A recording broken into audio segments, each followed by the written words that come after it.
Itu kemarin pas baru dilantik, tapi sehari setelah pelantikan akhirnya AHY bisa ngantor di gedung sendiri. Kantornya sendiri di mana Pak AHY? Belum tahu. Nanti kita Nanti. untuk lokasi kantor Kemenko Infrastruktur dan Pembangunan Kewilayahan ini direncanakan di kantor Kemenko Maritim dan Investasi, Marves. Jadi tempat Pak LBP yang lalu dan kami akan bergabung di sana. Oleh karena itu mulai hari ini saya akan cek dulu lokasinya seperti apa karena tentunya harus mengetahui kondisi awal. Pemirsa, akhirnya Menko Infrastruktur sudah dapat kantor. Kalau Menko Bidang Pangan Zulkifli Hasan katanya masih mau pinjam kantor, kementerian yang ada di bawah koordinasi dulu buat rapat-rapat. Kami juga mengecek ke kantor Kemenkumham yang sekarang sudah dipecah menjadi 13 menteri koordinatornya.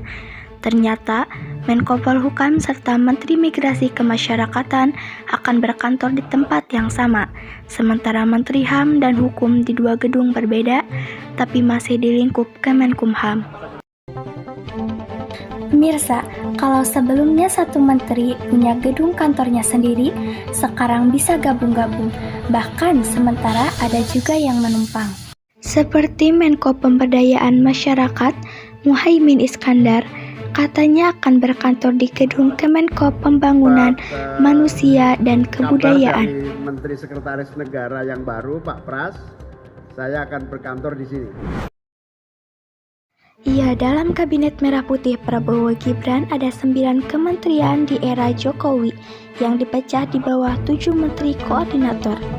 Pemirsa, kementerian ditambah jadi lebih banyak, nomenklatur atau penamaannya pun otomatis berubah, seperti kop surat, logo, penamaan gedung, dan emblem seragam. Jadi, benarkah maksud lebih fokus namun malah jadi menghabiskan anggaran? Saya tanya ketiga pakar soal ini, dan ini tanggapan singkat dari mereka. Sekarang pertambahannya dari 34 menjadi 48.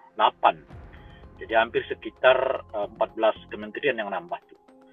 14 kementerian kalau ditambah dengan 14 kantor, ditambah dengan alat-alat macam-macam dan sebagainya, pun ditambah dengan staf-staf minimal, kita buat aja stafnya 50 gitu ya. Total aja sendiri, berapa dana yang dibutuhkan untuk itu semua. Nah itu belum lagi di daerah-daerah yang harus menyesuaikannya dengan desain struktur anggota kabinet yang sekarang. Ketika Prabowo membuat kabinet gemuk, ini kan saya lebih melihat kepada sisi kebaikan. Maksudnya apa? Dia ingin bahwa program-program kerja itu, masalah itu dibikin spesifik, dibikin detail gitu ya.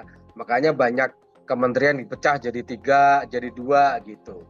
Bayangkan bebannya bagi anggaran kita. Kantor baru harus dicari kalau kementeriannya baru.